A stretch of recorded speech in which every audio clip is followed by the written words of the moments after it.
Oh, hey, so I thought that we could all use with a short series of short videos on study hacks based on the top four problems that college students face when academically speaking. There's many more problems than that, but academically speaking, top four problems as a college student. And in my previous videos and my TikTok, I went over the top four, which is being lost or forgetting, you can't remember the stuff. You sit down and take a test and your mind goes blank, or falling behind, that's a biggie, or just existential dread, just anxiety and depression. And it's totally normal for you to be experiencing any of these and some. So this video is going to be about the third issue, falling behind. Oh my goodness. Who hasn't all of a sudden like somehow gotten behind for one reason or another? You miss one assignment and then all of a sudden you've missed five, or something happens in your life and you have to miss something, and all of a sudden you are drowning in past due assignments, just drowning in past due assignments. And you might even be wondering if maybe you should drop because there's no way that you're going to be able to bounce back from this, right?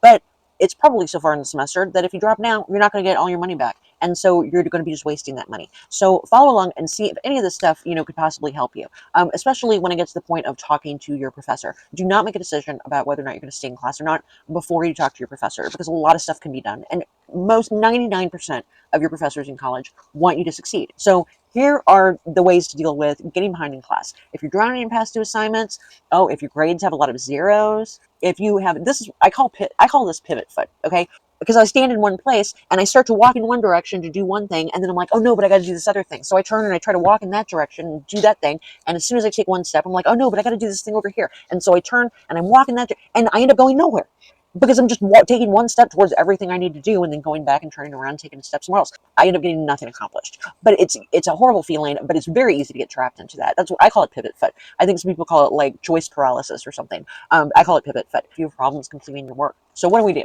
Look at it like how you would pay your bills. When you pay your bills, if you get behind in your bills, the best thing to do to try to catch up on your bills is you keep paying your current bills first. You don't, get paid and then throw your money to your past bills. You make sure your current bills for that month are paid. Then, after your current bills are paid, then you go back and you put money towards what you owe from the past. You put money towards your debts. You don't ever take your money and put it all towards your debts and not have enough money to pay your current bills. Because what you're doing is you're just getting yourself into more debt. Now you have another month record on the credit bureau that you have not paid things on time. So you want to keep up with your current stuff first, and then what you have left over, you put towards your debts, your past bills, right? So same thing with overdue assignments. If you're swimming in overdue assignments or assignments you didn't turn in, okay, first do your current assignments. Okay, don't let another assignment due date pass where you're not turning another thing in. Okay, you want to make sure from now forward, at least the current assignments, you may still have stuff due from the past, but your current assignments, you're going to get done, you're going to get turned in on time. So do that. And so you're not going to be losing more and more and more points and causing a snowball effect for you to lose a whole bunch of points for all of your assignments being turned in late and getting docked points. Now, when you're doing your overdue assignments, the most logical thing you can do as far as learning goes is to start with the most recent overdue assignment and do that first, because that has more to do with what you're doing now. And then you work backwards. So your most recent overdue assignment is what you start working on first. And then you go to, your overdue assignment from 2 weeks ago. And then you do your overdue assignments from 3 weeks ago. You see what I'm saying? You work backwards. Now, this is an often overlooked step to catching up when you have fallen behind in class. Talk to your professor. As I said before, 99% of your professors are going to want you to succeed. They're in your corner. They're cheering you on. If you come to them, and especially if you already have a solution planned out, if you get out your calendar and you're like, okay, if you'll allow me, professor, I will stay current from now on. And this week I'll also turn in last week's assignment, and the next week I'll also turn in the week before, and just some sort of plan how you can catch up of your past assignments. If you come to your professor with a plan, that's going to be even better. Okay, so now we get to the point where we got to look at ourselves in the mirror, and we got to really look at ourselves honestly and ask ourselves, what am I doing that is contributing to me getting behind? So that's what this step is about. So I don't want anybody to get defensive, or think that I'm saying that, oh, you're behind because you don't have a good schedule. But we do have to take a look at this, and this is a very important key. Get serious about a schedule. Get serious. And I hate schedules. I hate schedules. I know, but you have to have some kind of a schedule. Okay, this day I'm going to accomplish this goal and this goal. I'm going to get my homework from math today, and I'm going to do half of my homework from chemistry. But when you're doing your schedule, make sure you are leaving room in your schedule, not just for homework and not just for studying, but well, for your current homework, right? Because you have to turn stuff in on time from now on, right? But then you need to leave yourself extra time for the catch-up work that you need to do from the past. And if you are not behind, just in a normal semester, you want to always plan 2.5 hours per credit hour for every week that you're going to be studying outside of class. So let's say you're taking a 3-hour class, like 3 hours microbiology class, right? So 2.5 hours a week for those 3 credit hours. It's 3 credit hour class. So 3 times 2.5. So let's see, that's 7.5, I think. I don't know. I might be wrong. I'm just off the top of my head. I think that's 7.5 hours, okay, a week that you need to make sure you have made room in your schedule to study outside of class. And that's including doing your homework, but that's also including studying, like preparing yourself for the next lecture. And I go more into that in the first 2 videos in the series. Now, please do not plan on, oh, well, I need to study at least 7.5 hours, 7.5 hours a week. So I'm just going to sit down all day Sunday from noon until 7:30 at night, and that's when I'm going to study this class. Please do not do that. Go back to my other 2 videos. Do not do marathon sessions. That's not going to do you any good. Also, when you're planning room in your schedule for stuff, besides planning those 2.5 hours per credit hour per week, and you have to make time for your other classes, because it's not just 7.5 hours a week that you're going to be needing to study. That's just for this one class that you're taking. If you're taking 4 classes that are each 3 credit hours, then that's 7.5 times 4. So that's 30 hours a week that you are going to need to set aside of your own time outside class, outside work, that you're going to be able to study for all the classes that you're doing. And I'm not saying this to scare you. I'm just saying this to prepare you that it is going to take that much. And then you need to add, your catch-up homework, but just don't torture yourself. Just add like an extra half hour at the most or something. I don't even know why I wrote 45 minutes. Keep it at an extra half hour a day for you to catch up on your past work, because you can't torture yourself. Also leave room for your other classes. That's what I was talking about. But also leave room, you got to leave room if you have children. You got to leave room for picking them up from school, dropping them off, and taking care of them and everything, or your spouse or your partner. But you also, most importantly, need to leave room in your schedule for yourself. You cannot torture yourself. You're going to set yourself up to fail if you plan your entire schedule out to the minute and pack all of this stuff for studying for school and catching up and everything in your schedule, and you don't leave any time for yourself. You're going to drive yourself nuts, but also you're probably not even going to be able to follow through with that, because that's just, we're human, and you need, not only do you need nutrition from the food you eat, but you need nourishment from, being social and being able to relax for a little bit, So make sure you leave time in your schedule for yourself. Oh, and I had already mentioned this, so I'll go through this quickly, but no marathons. Do not just try to pull like okay, all day today, I'm just going to catch up on everything, because you're not going to do yourself any good.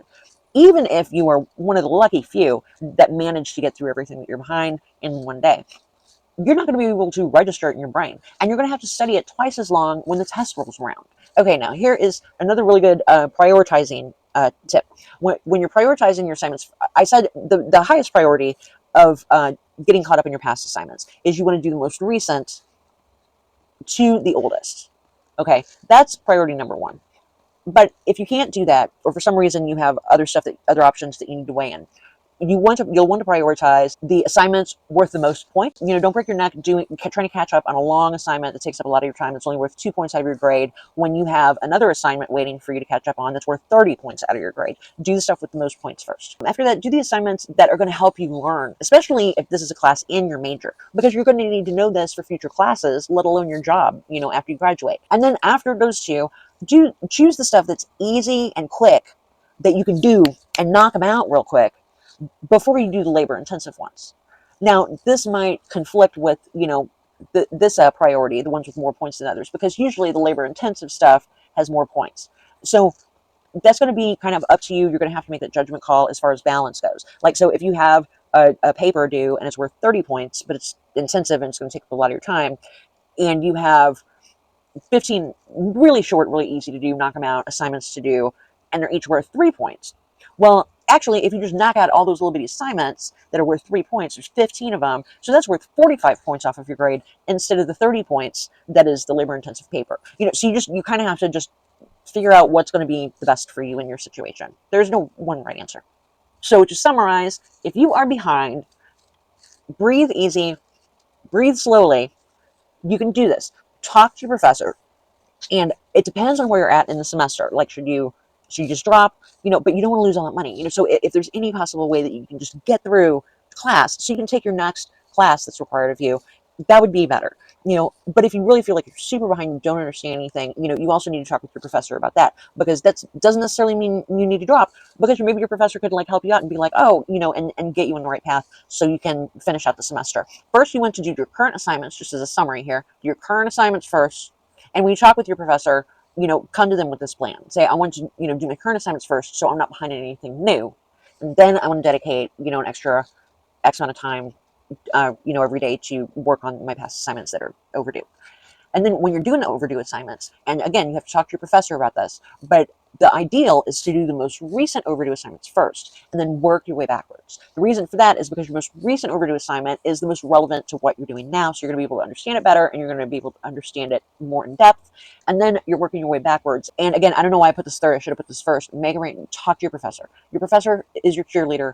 I guarantee you 99% of the time, they really want you to succeed. And if you come to them saying, here's my problem, I have a plan, what do you think about this? They will A, be impressed that you came to them with a solution, with a problem, and B, they will, most of the time I've found professors, even if you don't even like the professor, they will bend over backwards to get you back in the race. Okay? Go see your professor. Do not be embarrassed. It happens to everyone. Now, you want to make sure you make room in your schedule. Remember, make room in your schedule for not only this class you need to catch up on, but keep room in your schedule for your other classes. You don't want to get behind in your other classes trying to catch up on this class. But you also want to make room in your schedule for your family life. You want to make room in your schedule for your job. You want to make room in your schedule for sleep and for showering and driving to work and driving to school. All of that stuff takes up time. You have to make room in your schedule for that. Most importantly, you have to make room in your schedule for you.